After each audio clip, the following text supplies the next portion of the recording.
미국 신문에 세상의 별난 직업 기사가 실렸습니다. 매트리스 워커, 침대 매트리스가 부드러운지 그것을 조사하기 위해서 매일 8시간씩 매트리스 위를 밟고 다니는 직업입니다. 수염 닦기, 지하철 광고 같은데 그 사람 얼굴에 광고판에 수염을 그려놓고 장난삼아 낙서해 놓은 것을 지우고 다니는 수염 닦기, 구두 길들이기, 하루 종일 많이 걸어 다니는 우체부들을 위해서 신이 바뀌면 발이 아프니까요, 그걸 미리 신어서 부드럽게 하는 직업, 접시 깨기, 접시의 강도를 시험하기 위해서 하루 종일 접시를 던져 깨뜨리는 직업입니다. 가정주부들 스트레스 많고 짜증나면은 이 직업을 적극 추천드립니다. 접시 깨뜨리기, 그냥 참 좋은 직업 같아요. 하루 종일 접시를 집어 던지는 겁니다. 그 기사 끝에 그들에게 경의를 표합니다. 저는 이거 처음 알았어요. 여러분도 처음 하셨죠? 미리 알으셨던 것처럼 또 그렇게 시침 뚝 떼고 계시. 하여튼 이렇게 이런 직업이 다 있나 싶을 정도로 누가 그렇게 알아주고 그런 직업 아닌데 경의를 표합니다. 그래도 이런 직업이 없으면 어떡할 겁니까? 인정해주고 알아준 거죠. 대우를 해준 거예요. 그런데 어디 그러나요? 직장 생활하고 이 세상 살아가다 보면 부당한 대우를 우리가 얼마나 많이 받습니까? 내가 왜 이런 대접을 받아야 되지? 그러고 힘들 때가 참 많잖아요. 다윗, 정말 부당한 대우를 받은 사람이죠. 사울에게 시기를 당해서 10수년을 도망 다닌 사람이에요. 아니, 칭찬은커녕 비난만 좀 받고 누가 안 알아줘도 섭섭하고 힘든데, 아무 잘못도 없는데 비난 정도가 아니라 죽이려고 하루 이틀도 아니고 10년이 넘는 세월을 잠도 못 자고 도망을 다닌 거예요. 하나님 앞에 얼마나 하소연했겠습니까? 하나님, 도대체 저에게 왜 이러십니까? 왜 제가 이런 대접을 받고 살아야 됩니까? 수많은 밤을 하나님께 기도했을 겁니다. 시편 57편은 그가 사울의 칼을 피하여 도망 다니다가 하루는 굴에 피했을 때, 굴에 숨었을 때 지은 기도의 시입니다. 6절에 그들이 내 걸음을 막으려고 그물을 준비하였으니 내 영혼이 억울하도다. 내 영혼이 억울하다는 거예요. 내가 왜 이런 처우를 받고 살아야 되느냐는 겁니다. 그런데 다윗은요, 그 모진 세월에 스스로에게 자기를 가두지 않았습니다. 사람들이 이렇게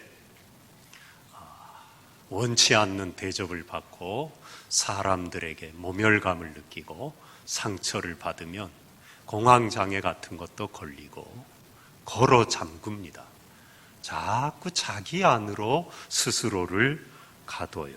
상황에 갇히고 자신에게 매몰되어서 어두운 방 안에 불도 꺼놓고 하루 종일 웅크리고 앉아있기도 합니다. 다윗은 그렇지 않았어요. 그럴 때마다 하나님께로 가서 하나님께 기도한 거예요. 하나님께 아뢰는 겁니다. 오늘 노년에 말년에 이제는 왕좌를 자녀에게 물려주고 편안한 노후 지내다가 하나님 부르는 날 천국 가면 되는데, 아들 압살롬이 반역하여 1절에 여호와여 나의 대적이 어찌 그리 많은지요, 일어나 나를 치는 자가 많으니이다. 얼마나 힘들었겠습니까? 그런데 혼자 그거를 그냥 싸매고 끙끙 앓지를 않고 하나님께 얘기하는 겁니다. 하나님께 기도한 것입니다. 그럼에도 불구하고 사람이잖아요. 순간순간 얼마나 힘들었겠습니까? 두려움에 사로잡혔겠습니까? 다윗이 이 두려움의 노예가 되었다면 아마 그 인생의 한 줄기 소망의 빛도 보지 못했을 거예요. 그런데 다행히 다윗은 순간순간 두려움이 그를 엄습하고 나를 죽이려 합니다. 이제는 인생 다 살고 산전수전 다 겪고 천국 갈 일만 남은 줄 알았는데, 아니, 그렇게 믿고 정수리까지 흠이 없던 훌륭한 아들 압살롬이 왕이 되겠다고 아버지인 자기에게 칼을 겨눈 겁니다. 감당하기 어려운 절망과 좌절과 두려움이죠. 그런데 다윗은 거기에 노예가 되질 않았어요. 시편 27편 1절에 보면 여호와는 나의 빛이요 나의 구원이시니 내가 누구를 두려워하리요. 여호와는 내 생명의 능력이시니 내가 누구를 무서워하리요. 다윗의 시편에 좀 과장하면요, 태반은 전부 도망 다닐 때 지은 시입니다. 두려움에 벌벌 떠는 가운데 하나님을 붙든 거예요. 시편 27편에도 두려움이 무서움이 그를 엄습하고 집어삼키려고 하는데 하나님을 바라보는 겁니다. 하나님이 빛이신데, 하나님이 계신데 내가 누구를 두려워하리요.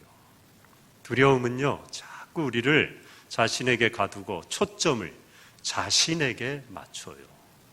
돋보기를 가지고 태양빛을 받아서 한 곳을 계속 조이면 타버리잖아요. 자기를 불살라 태워버리는 겁니다.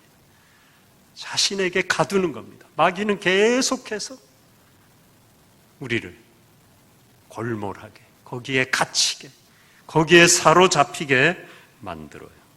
다윗은 거기에서 벗어나서 하나님을 향했죠. 이게 신앙의 힘인 것입니다. 오늘 본문 3절에 고백합니다. 여호와여, 주는 나의 방패시요 나의 영광이시요 나의 머리를 드시는 자이시니이다. 머리가 바닥에 처해 본 사람, 그 사람만이 할 수 있는 고백입니다. 저도 어려움, 누구나 어려움을 겪고 명예가 땅바닥에 떨어지고 그럴 때가 있잖아요. 부당한 대우를 받고 도대체 내게 왜 이런 일이 생겼을까? 그럴 때 우리는 흔히 머리를 자꾸 들려고 합니다. 못 견뎌요. 자존심이 상하고 내 인생이 왜 이렇게 돼? 내가 이것밖에 안 되느냐? 떨쳐 일어나리라 그러고 한번 해보리라 그러고 머리를 자꾸 들어요. 그러다가 목 디스크 걸리는 거예요. 그때는 엎드려야 됩니다. 숙여야 됩니다. 기도할 때 여러분 머리를 숙이잖아요. 하나님이 우리 머리를 낮추신 까닭은 하나님이 우리의 명예를 회복시키는 그날까지 기도하라는 거예요. 스스로 머리를 들지 말라는 겁니다. 이걸 못 참아요. 신앙은 그 주어진 자리에서 견뎌내는 것입니다. 그때 시편 늘 읽고 묵상하고 기도하는데 제 머리가 땅바닥에 정말요 코를 박을 정도로 냄새나는 곳에 처박히니까 이 시편을 읽는데 그전에는 그냥 지나쳤던 이 구절이요, 제 눈에 박혔어요. 눈이 그냥 확 떠졌어요. 나의 머리는 하나님이 들어주셔야 되는 거구나. 여기에서 낮은 이 자리에서 내가 머리를 들지 말라는 거구나. 그냥 죽었습니다 하고 엎드려 기도하라는 거구나. 얼마나 위로가 되고 힘이 됐는지 몰라요. 그래서 정말 머리를 안 들려고, 하나님, 저는 죽었습니다. 제가 여기에서 견뎌 보겠습니다. 머리를 안 들었어요.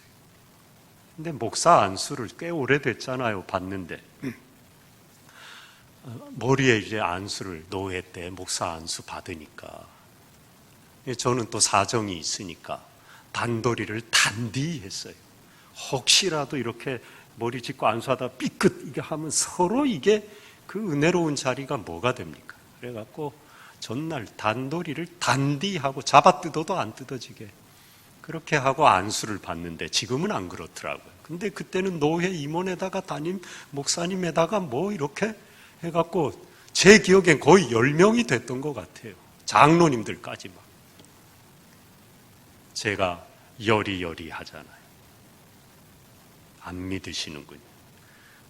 간당간당하고 목이 간이 앓픈데, 아니 그 많은 분들이 손을 얹어, 그분들은 힘을 안 썼겠죠. 근데 너무 많이 열심히 또 기도하시다 보니까 축복이란 축복은 다 주다 보니까 목이 부러지겠더라고요. 그래갖고 제가 이를 갈고 힘을 주고, 내 목 부러지면 안 되지, 그리고 버틴 기억이 나요. 그땐 할 수 없이 목에 힘을 주었지만 하나님이 다윗처럼 이렇게 아들을 피해 정처 없이 도망가는, 맨발로 신을 신을 새도 없이 조롱 가운데 인생의 내리막을 향하여 달려갈 정도로 나를 낮추실 때, 여러분, 우리는 그 자리에서 엎드려야 되는 것입니다. 내가 머리를 들면 안 돼요. 하나님이 들어주셔요. 하나님이 내 머리를 드는 자라고 고백하는 믿음만이 필요한 것입니다. 사울에게 도망 다닐 때는요, 그래도 조금 뚫린 군형이 있었어요. 젊었잖아요. 아직 왕도 안 됐잖아요. 그리고 왕되리라고 기름 부어 주셨잖아요. 뭐 돌아가는 상황이 감감무소식인 것 같지만 그래도 한 줄기, 지금은 이렇지만 하나님이 공연히 나를 이스라엘의 왕으로 기름 붓지 않았을 텐데 뭔가 뜻이 있겠지. 비빌 구석이 있었습니다. 그리고 자기와 같이 그렇게 누가 알아주지 않고 소외된 무리들이 많이 따랐잖아요. 얼마나 위로가 됐겠어요. 그래도 한솥밥을 먹었다고요? 가족들이 또 지지했습니다. 예수님처럼 가족들이 우리 동생 미쳤다고 그러고 그러질 않았어요. 가족들도 같이 와서 도망길에, 물론 다윗과 같이 하지 않으면 가족을 다 죽여버릴 거니까 죽어도 같이 죽자. 그리고 다윗에게 왔다고요. 가족이 얼마나 큰 힘과 위로가 됐겠습니까? 그런데 지금은 그렇게 사랑했던 아들이 칼을 겨눈 겁니다. 건강 다 잃었습니다. 노쇠했어요. 기운이 없어요, 지금은. 그리고 왕좌도 곧 물려줘야 돼요. 점점 잊혀져 가는 왕년의 다윗이 아니에요, 지금은. 초라한 노인일 뿐인 겁니다. 미래가 없는 겁니다, 지금은. 죽어 천국 갈 날밖에 없는데 이 아들이 반역의 칼을 겨눈 거예요. 감당할 수 없는 절망과 두려움이죠. 죄의 대가인 건 알았습니다. 그가 밧세바를 욕보이고 그 아내를 삼으려고 신실한 부하장수 우리아를 사지에 내몰고 죽인 죄의 대가, 그 진노인 건 알았어요.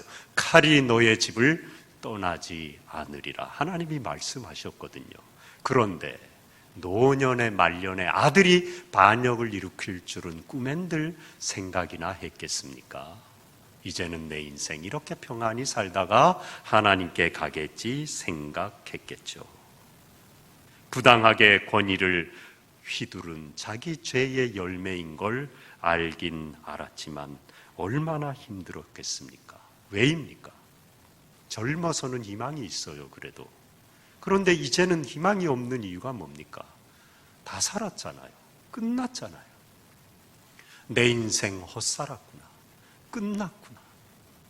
아마 이 좌절감, 다윗이 평생 겪은 그 무수한 두려움 비할 바가 아니었을 것입니다. 그리고 그에게 주신 권위가 송두리째 뽑혔잖아요.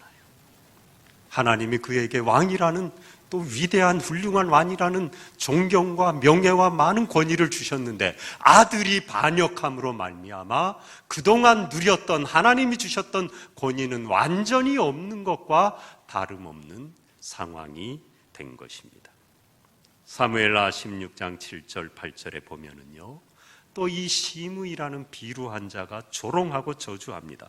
피를 흘린 자여, 사악한 자여, 가거라 가거라. 여호와께서 나라를 내 아들 압살롬의 손에 넘기셨도다. 보라, 너는 피를 흘린 자이므로 화를 자초하였느니라. 이게 사실이어도 힘들어요. 사악한 자여, 피를 흘린 자여. 다윗 절대 사악한 자 아닙니다. 우리가 성경을 다 봐서 알잖아요. 사악은커녕 사악과는 거리가 먼 사람이에요. 그래도 피를 흘린 자요? 무고한 피 흘린 적 없어요. 우리야 한 명 빼고는. 그건 회개했고 죄값 치렀어요. 지금 치르고 있습니다. 전쟁에 나가서 나라 지키려고 승리하려고 죽인 죄밖에 없어요. 그건 살인이 아닙니다. 정당방위인 거예요. 나라를 지키려고 적군과 싸우다가 죽인 거예요. 그런데 뒤집어 씌우고 매도하고 있죠. 거짓을 지어내고 있습니다. 너는 피를 흘린 자이므로 사악한 자여 가거라 가거라. 다윗이 왕좌에 앉아 있을 때는 눈치 보고 한마디 안 하다가 아들에게 쫓겨 사지로 내몰리니까 때는 요때다. 아주 야비한 인간이죠. 여러분, 그전에도 한번 새벽 예배 땐가 그런 걸 나눈 적이 있는데, 어떤 사람이요, 내가 원수가 졌더라도요, 인생의 내리막길을 갈 때는 숟가락을 얹으면 안 됩니다. 속으로는 혹시 아유 벌 받네, 아이고 잘 됐네, 속이 시원하네, 혹시 우리 연약하니까 속으로 그런 생각이 들 순 있는지는 모르겠어요. 그것도 뭐 들지 말아야죠. 그러나 절대로 입 밖에 내면 안 됩니다. 부지중이라도 어느 누군가가 내리막길을 가는데 거기다가 아이고 꼴 좋다, 심의가 지금 그러고 있는 겁니다. 이제는 아들에게 쫓겨가는 처량한 신세, 힘이 다 빠진 노인네, 별 볼 일 없으니까 조롱하고 저주하는 거예요.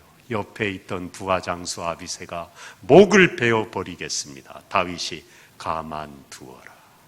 하나님이 하신 거다. 머리가 거꾸러졌어요. 그의 존귀의 관이 완전히 땅바닥에 떨어졌습니다. 그때 다윗은 하나님이 하신 거라고, 모든 권위는 하나님으로부터 비롯된 거라고, 그걸 다시 한번 깨닫고 인정하는 것입니다. 하나님의 권위 앞에 자신의 왕권을 드리는 거죠. 자기의 분노를 드리는 겁니다. 그전에는 마음대로 휘두른 적도 있었는데, 말년에 자기의 권위에 아들이 도전하는 이 상황 가운데 지나온 세월이 오버랩된 겁니다. 사울이 그렇게 나를 부당하게 대우하고 권위를 마음대로 휘두를 때 그걸 견뎌냈던 그때 나는 그래도 괜찮았는데, 그리고 주신 권위를 왕이 된 다음에 교만해져 갖고 잘못 휘둘렀을 때 혼쭐이 나고 회개하고 침상이 다 뜰 정도로 밤새 눈물을 흘리며 기도했던 자신을 바라본 거죠. 그리고 그걸 다시 되찾은 거예요. 이 노년에도 하나님이 혹여라도 이 왕권이 내 것인 줄 착각할까 봐 하나님이 이 아들을 통하여 나를 또 다루고 계시는구나, 가만두어라, 하나님이 하셨다 고백하는 겁니다. 자기 예상대로 되는 것을 포기한 사람만이 평화롭게 살 수 있다. 어디 우리 삶이 예상대로 됩니까? 그런데 안 되잖아요. 그러면 우리가 힘들잖아요. 포기를 못 하잖아요. 왜 이런 일이 생겼는지 서로 책임을 따지고 짜증을 내고 분노를 터뜨리고 그러잖아요. 평안만 뺏기는 거예요. 다윗이 말년에 상상도 할 수 없는 예기치 못한 아들의 반역 앞에 그에게 주셨던 인생의 권위가 송두리째 뿌리 뽑히는 이 상황 가운데 예상대로 되는 것을 포기한 사람만이 누리는 평안을 지금 맛보는 겁니다. 그래서 5절에 내가 누워 자고 깨었으니 여호와께서 나를 붙드심이로다. 하나님이 내 머리를 드시는 분인 걸 고백했을 때, 왕권을 하나님께 드렸을 때 내게 찾아오는 건 평화예요. 누워 자고 깨었으니 잠이 잘 왔다는 겁니다. 이 두려움의 와중에, 아들이 칼을 자기에게 겨눈 이 와중에 비루한 인생이 쫓아오면서 사악한 자여 가라 가라 저주하고 놀려대는 이때에 도대체 끓어오르는 분노를 주체할 수 없는 내 인생은 헛살았구나. 내 인생 이게 뭔가 말년에 곱게 죽어도 편치 않을 인생인데 이게 무슨 일인가. 그때 내 머리를 드시는 분은 하나님입니다. 이제까지 내게 권위와 존영을 주신 분은 하나님입니다. 거두시는 분도 하나님입니다. 내 예상을 포기했을 때 주시는 평안을 누린 거예요. 그걸 고백하는 것입니다. 자신을 두렵게 하는 것을 다 길들이면 아름다움을 잃게 된다는 말이 있습니다. 우리는 두려움을 못 견뎌해요. 그래서 이 두려움도 없애고 이 두려움을 가져다 주는 어떤 원인을 제거하려고 합니다. 두려운 걸 못 빼기니까요. 신앙은 제거하는 게 아닙니다. 두려움을 가만두고 그걸 바라보는 겁니다. 단 세상의 시각이 아니라 믿음의 눈으로 바라보는 겁니다. 말씀과 기도로 그 두려움을 감싸는 겁니다. 그러면은 그 두려움이 변하여 기도가 되고 찬송이 되는 거예요. 두렵게 하는 걸 다 길들이고 내 소나기에 넣고 없애버리잖아요. 인생의 아름다움이 없어진다는 거예요. 하나님이 우리에게 두려움을 주신 까닭 하나님만이 참된 권위자인 것을 인정하는 믿음의 복된 아름다운 인생이 되게 하기 위함인 거예요. 여러분의 삶이 그렇게 아름다운 믿음의 삶이 되시기를 축복합니다. 두려움을 극복하는 몇 단계, 우울증을 극복하는 몇 단계, 중독을 끊는 몇 단계, 뭐 그런 단체도 있고 치유하는 데도 있고 많아요. 도움은 됩니다. 성경도 이와 같이 매뉴얼처럼 몇 단계 몇 단계, 천국 가려면 어떻게 해야 되고, 세례 받아야 되고, 고백해야 되고, 전도 1명 이상은 해야 되고, 예배 10번 정도는 빠지지 말아야 되고, 아멘 할 때까지 매뉴얼. 여러분, 성경은 매뉴얼이 아니에요. 성경을 그렇게 읽으면요, 율법이 되고 지쳐요. 되질 않아요. 성경은 그거보다 큰 하나님의 품 안에 안길 때 주시는 평안을 끊임없이 얘기하는 겁니다. 하나님의 권위 밑으로 들어가는 신앙의 법을 우리에게 말하고, 성경은 단 하나, 모든 구절이 그걸 얘기하는 거예요. 자꾸 이걸 매뉴얼로 읽어갖고 여기에서 뭐 사업 아이디어를 얻어보겠다, 물론 주실 때도 있어요. 되던가요? 성경의 이 은혜의 사랑의 바다에 빠지면 내 모든 두려움과 인생의 절망이 거기에 녹아지는 거예요. 그게 성경, 그게 하나님의 사랑, 그걸 붙들고 의지하는 게 신앙인 것입니다. 요한일서 4장 18절에 사랑 안에 두려움이 없고 온전한 사랑이 두려움을 내쫓나니 두려움에는 형벌이 있음이라. 두려워하는 자는 사랑 안에서 온전히 이루지 못하였느니라. 사랑이 두려움을 몰아내는 겁니다. 두려움을 몰아내려고 할 필요가 없어요. 가만두고 내가 하나님의 사랑 안으로 들어가면 되는 거예요. 신앙은 주님의 사랑 안에 거하는 거예요. 그 품에 끊임없이 안기는 겁니다. 그 권위 안으로 들어가는 거예요. 내 권위를 내어놓는 거예요. 내 머리가 땅바닥에 내팽개치고 다른 사람들이 막 짓밟고 조롱하고 지나갑니까? 나 죽었습니다 하고 거기에 머무는 거. 그게 두려움을 이기는 길인 것입니다. 어떤 사람이 공동묘지를 지나게 됐어요. 무서워갖고 막 지나는데 어린아이 하나가 막 웃으면서 놀고 있는 겁니다. 야, 너 무섭지 않냐? 예, 안 무서워요. 어른인 나도 안 무서운데 너 어떻게 안 무섭냐? 우리 아빠가 이 묘지 관리인이거든요. 어른도 무서운 공동묘지, 아빠가 관리인이니까 무섭지 않은 겁니다.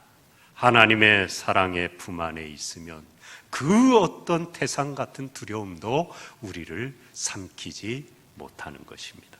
두려워 말라, 내가 너와 함께 함이니라. 할렐루야. 여러분, 어떤 부당한 대우를 받아들였고, 아유, 어쩌다가 또 직장을 옮겼더니 더한 상사를 만나, 괜히 옮겼네. 또 옮기려고 했더니 또 더한, 만날까봐 옮기지도 못하고, 또 내가 살다가 내게 주신 작은 권위를 잘못 휘둘러갖고 다른 사람 상처 주고 억압하고, 나는 그러지 말아야지, 나는 사울 같은 인간이 되지 말아야지 했는데 더 했잖아요. 남을 죽여버렸죠. 남의 여자를 빼앗았잖아요. 피눈물로 회개했는데 말년에 아들놈이, 놈이라 그래요. 압살놈이에요. 그래서 님이 아니고 놈이에요. 이런 건 님이라 그러면 안 되고 놈이라 그래도 돼요. 압살놈. 이놈이 아버지를 죽이겠다고 칼을 들고 쫓아오는데, 그래도 이 모든 두려움과 인생 헛살은 것 같은 이 절망에서 하나님의 권위를 붙드는 그 길, 믿음의 길인 거죠. 디모데후서 1장 7절에 하나님이 우리에게 주신 것은 두려워하는 마음이 아니요 오직 능력과 사랑과 절제하는 마음이니. 하나님은 우리에게 두려워하는 마음을 주시지 않았어요. 어떤 마음을 주셨습니까? 능력과, 하나님의 능력입니다. 사랑과, 하나님의 사랑인 동시에 우리가 하나님을 사랑하는 사랑입니다. 절제하는 마음, 이건 뭐 담배 안 피우고 커피 안 마시고 그런 오락을 줄이고 하는 절제가 아니에요. 마음이에요. 하나님을 앞서지 않는 마음. 경솔하게, 급하니까, 두려운 거 빨리 치워야 되니까, 못 살겠으니까, 여길 빨리 벗어나야 되겠으니까, 하나님 잠깐만요, 내가 해보겠습니다. 권위를 내게 주세요. 경솔한 마음이 아니라 절제하는 마음. 하나님이 하세요. 앞서지 않고 엎드려 있는 그 마음을 주셨다는 것. 하나님께 맡기는 그 마음, 거기에 평안이 있다는 것입니다. 하나님의 권위를 인정하는 것, 그게 하나님을 경외하는 거예요. 오늘 다윗은 고백합니다. 3절요. 여호와여, 주는 나의 방패시요. 그 모든 절망과 아들의 칼과 두려움으로부터 나를 보호해 주시는 방패요. 나의 영광이시요. 지금 땅바닥에 처박혀 냄새나고 있던 명예마저 다 빼앗겼지만 그것을 다시 찾아주실 나의 영광이시요.